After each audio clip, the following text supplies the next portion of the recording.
Hello all, this is a short video on how to set up your own garden's irrigation system and make it smart as well. So you don't have to water the plants every day and the system does it for you.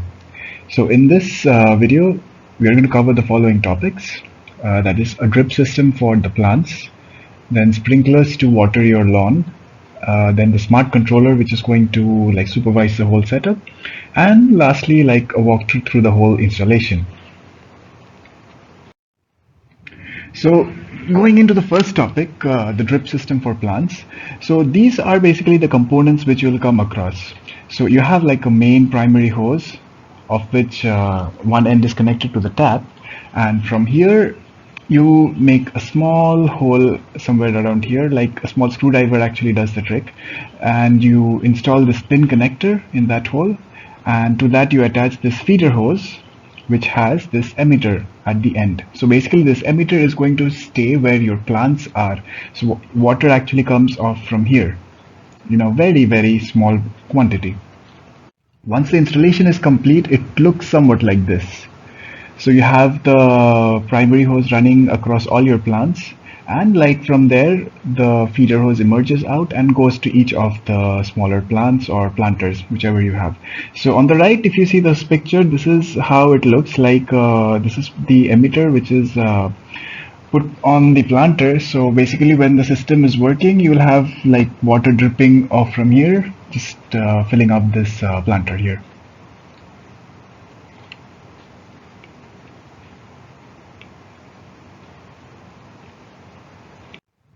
So once the whole setup is complete, it should look something like this.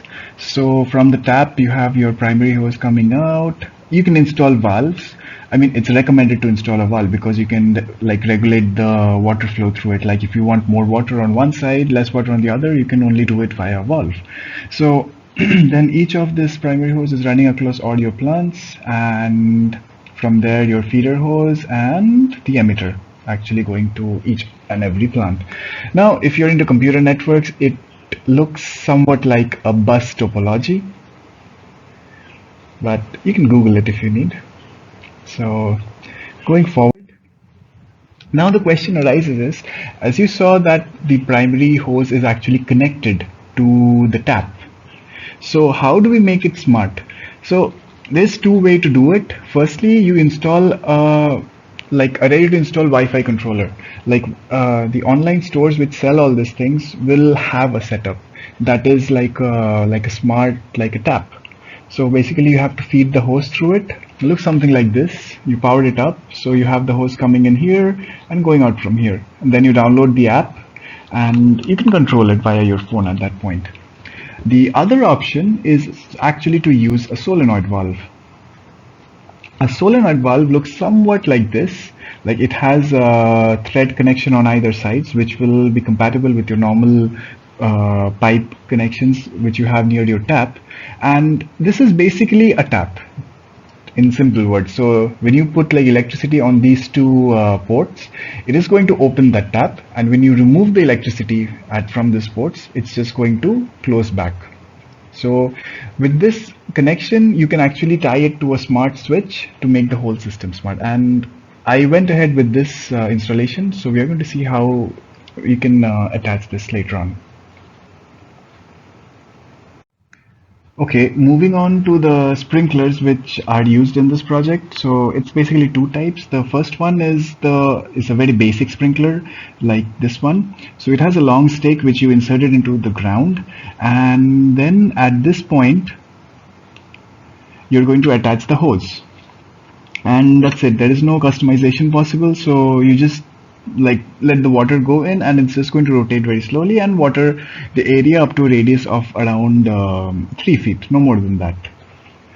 Whereas the one on the right is called the impact sprinkler.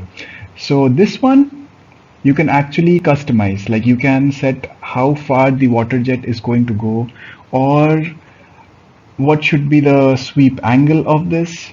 So how you can do this, there is a couple of pins at this point. So you open up the pins and align it to the specific angle that you want the sprinkler system to start and to stop.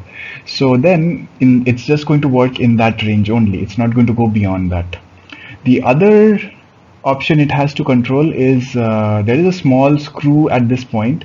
So if you change how much the screw is going inside or outside, that actually controls the attenuation of the water which is coming out from the sprinkler. So if you want more attenuated, definitely the water is not going to go very far. If you want it less, then it's going to travel to a more distance. So the nozzle is this brass colored thingy which is right here, and the connection is like you can get it in half-inch threads or 3/4, whichever like pipe connection you want to go forward with. Okay. So now the question arises is that how do you run the sprinklers? So if you have impact sprinklers, you definitely need a pump, and it's actually very critical to know that what should be your pump size.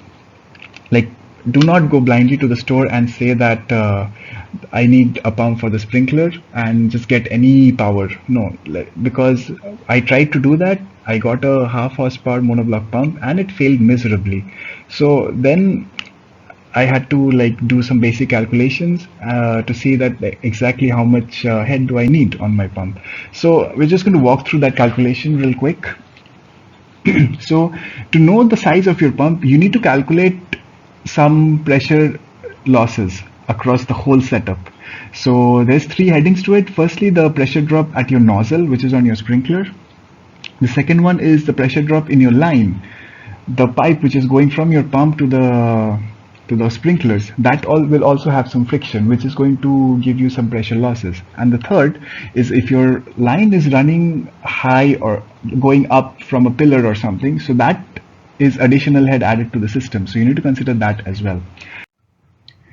Okay, so the first step is to calculate the pressure drop on your nozzles of your sprinklers. So the first thing you need to do is look at your manufacturer's documentation. So that should have like the minimum pressure required to run the sprinkler, and along with that, try to measure the diameter of the nozzle on the sprinkler head.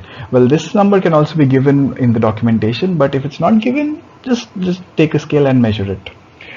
The second thing is you go to this website link which I have shared in the description, and there you can enter the pressure which you found in step 1 and the diameter of your nozzle. So once you hit calculate, this is going to give you like a basic flow that you can expect with the given parameters.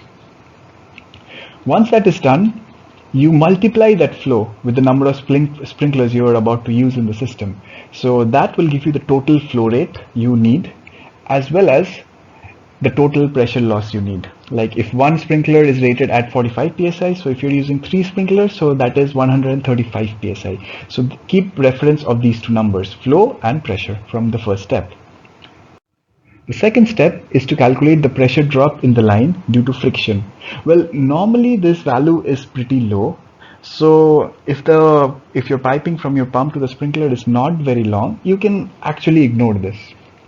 But if you don't want to ignore it, so how you can go about it is firstly measure the length of the total piping, and make sure you know the critical data, like what's the ID of the pipe and what is the schedule of the pipe and what material it is made of.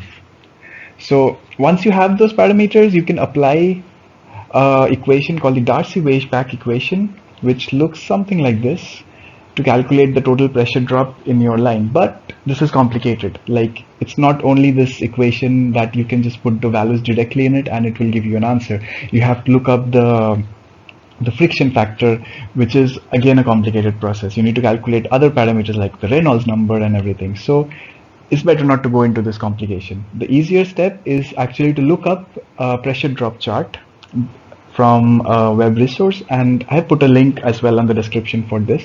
A pressure drop chart looks somewhat like this. So remember, you already found out the flow that you're expecting from step 1, and from here you select the specification of your pipe. That is, I was using 1/2 inch pipe, so this is 1/2 inch schedule 80 chart. So from here I can obtain how much pressure loss I can expect. So straightforward and easy. Then number 3, if you have like a pillar, that the pipe has to go up. So that is going to create additional head on the pump. So how you calculate it? You can easily use the basic oil fill formula, 0.052 into the density of water, that is 8.34, into the height that it has to go up. So this will give you a value in psi. So keep note of all the psis that we were taking from this step and the previous step. So once all the calculations is finished, add up all the pressure values you obtained from the previous steps, and then you convert the pressure to head of water, because when you go to the pump store, they are not going to understand pressure losses. They are going to go with head of water. So how to convert the pressure loss to head? You have to use the oil field equation again. So just changing the subject. So it's like total pressure losses by 0.052 to 8.34. Then the last part is you change the units, because we normally don't use the American unit system, so we have to go with liters and meter. So you convert the flow rate from GPM to liters per hour, and you convert the height from feet to meter. So now you have a number which will look something like X liters per hour at Y head. For example, 800 liters per hour at 60 meters head. This is the only statement you need. So once you say the statement at a store which sells pumps, they're going to give you the exact correct pump, which will be able to run all your sprinklers very, very smoothly. The other option is, since we are here, the pump that are mostly sold are monoblock pumps. That's a kind of centrifugal pump. So that's why it's actually critical to know this head value. And if you're looking for like a more industrious application, I would recommend you rather look at like a reciprocating pump or a piston pump, because piston pumps are the ones which are actually designed to be able to pump liquid under a lot of pressure. But centrifugal pumps are not designed to do that. So if you're looking for a more professional and bigger setup, so you have to think of going with a piston pump. But for a normal home setup, should be fine, I believe. So just for reference, the one I'm using is like a 1.5 horsepower pump, and it's running 2 sprinklers along with 3 smaller sprinklers with nice and comfortable. So the last topic we are going to cover is the smart controller. Now, once everything has been set up, you want to make the system smart, right? So how do we do that? So we'll follow these following steps. First, you need to find out that how much power is being consumed by your whole setup. Like for example, if you want to run your pump with a smart controller, you need to make sure that how much power is needed by the pump. Now, the pump is basically a motor. So remember that a motor always requires a higher current when it's starting up. So if you can see in this video,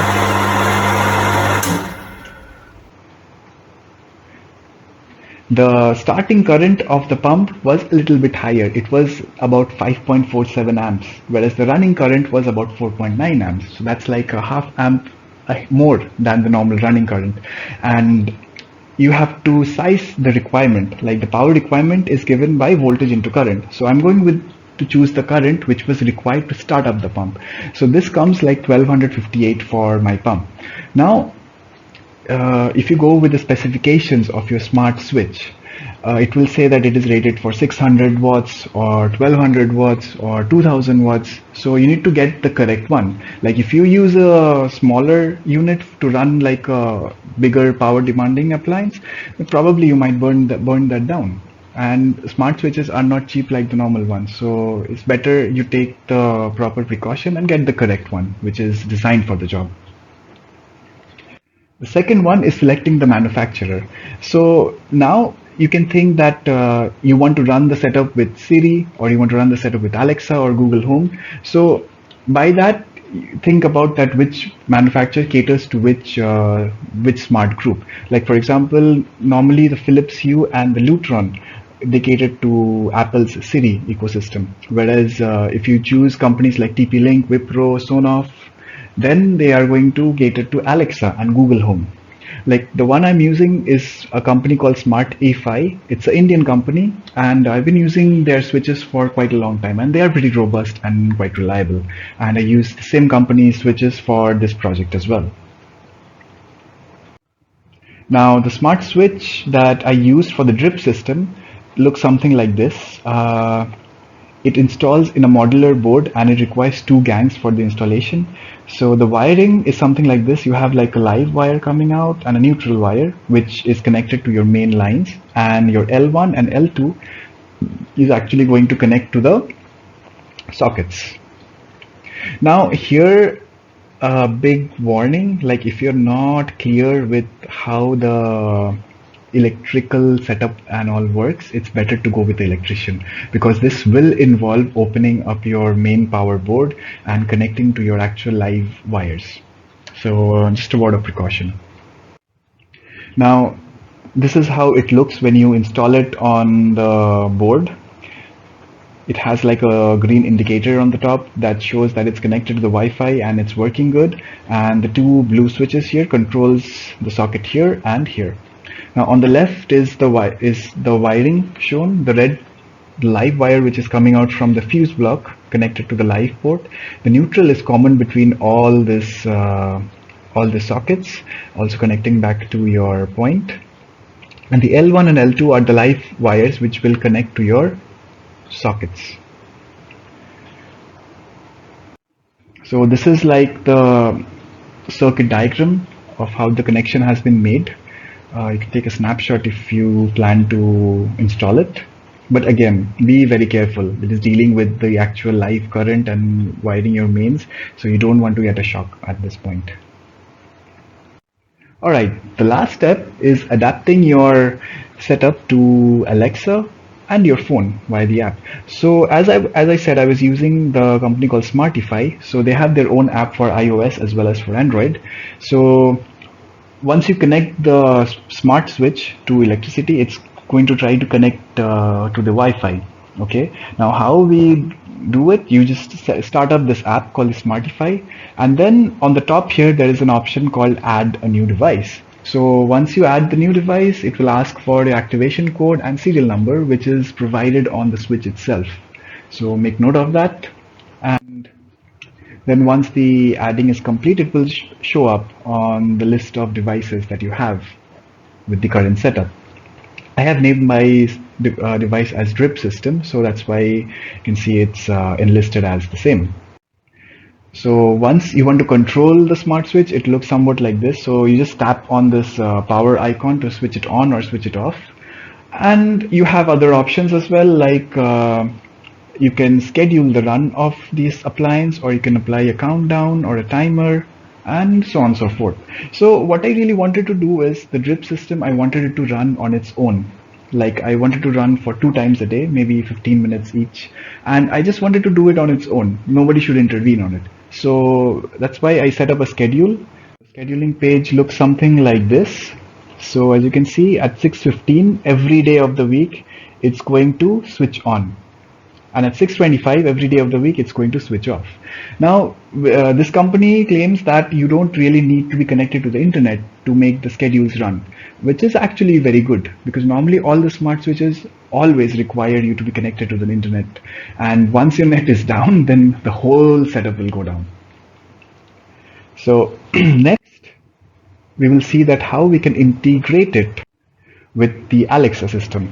So once your Smartify app has been configured to run the switches, so you just have to go to the Alexa app and tap on the add devices. So it's going to search on its own, and once it's done, it's going to show up even with the correct name that you set it up in the previous app. So if you want basic controlling, you can just tell Alexa, okay, switch on drip system, switch off drip system, like this.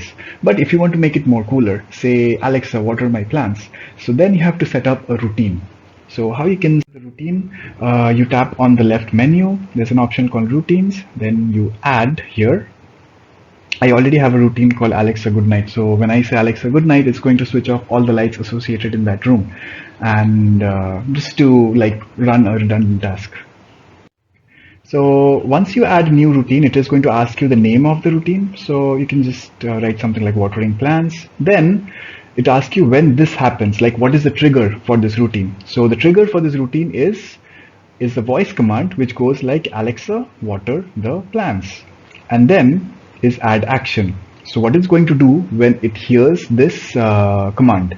So as you can see, we can selected the drip system, so power on, and then you hit save, and that's it. It's going to take like a minute to set it up, and that's it. After that, it's going to work fine. So now your smart controlling is in place.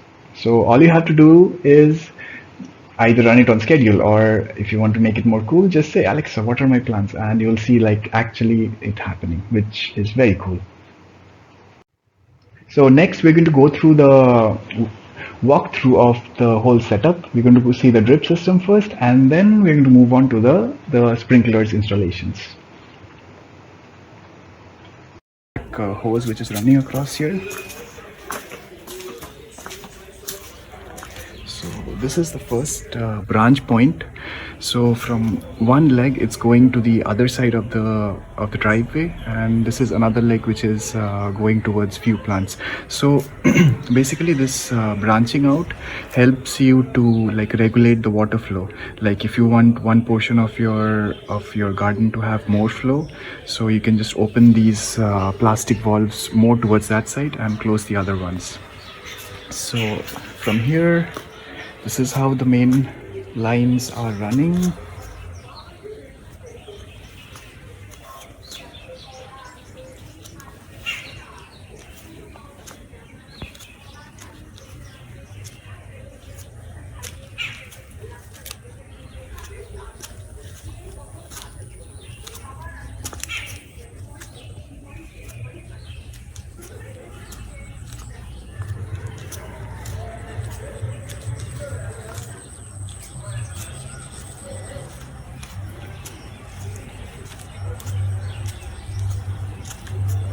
All the way up there, and it terminates over there.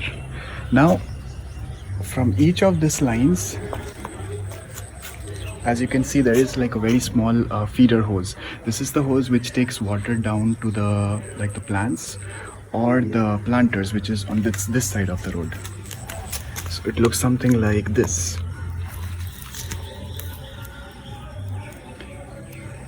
So you put each of these, this is called an emitter, so you put each of these emitters on like any of your planters or like the root area of your plant.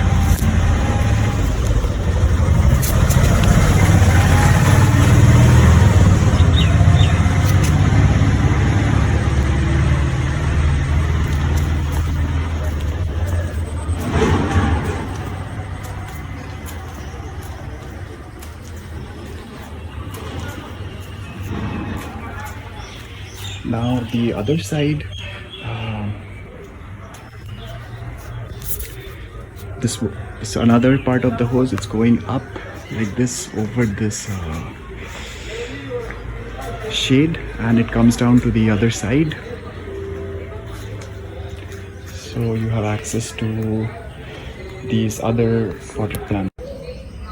Yeah, so from here it branches out to the other side where you have a few more planters, and like the same things, like your emitters are pretty much falling on each of these planters, and that's it. Okay, so now I have switched on the drip system. So let's see how the water actually comes up from these emitters. So this is like one of the emitters. So see, now the water is trickling down here, right? And if this thing is rotated anti-clockwise, so it's just going to increase the flow of the water. So basically for bigger plants you can keep this more open, and as well as for small plants it's better to keep it shut. Okay. Once it stops here, the water just falls in drops, that's it.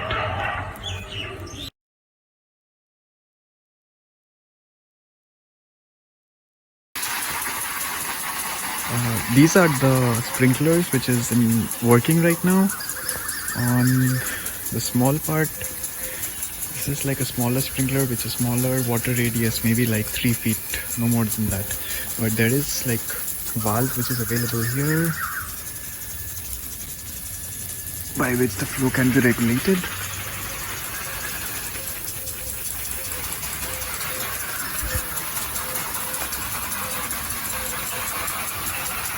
And this is the primary sprinklers which is working on the bigger lawn.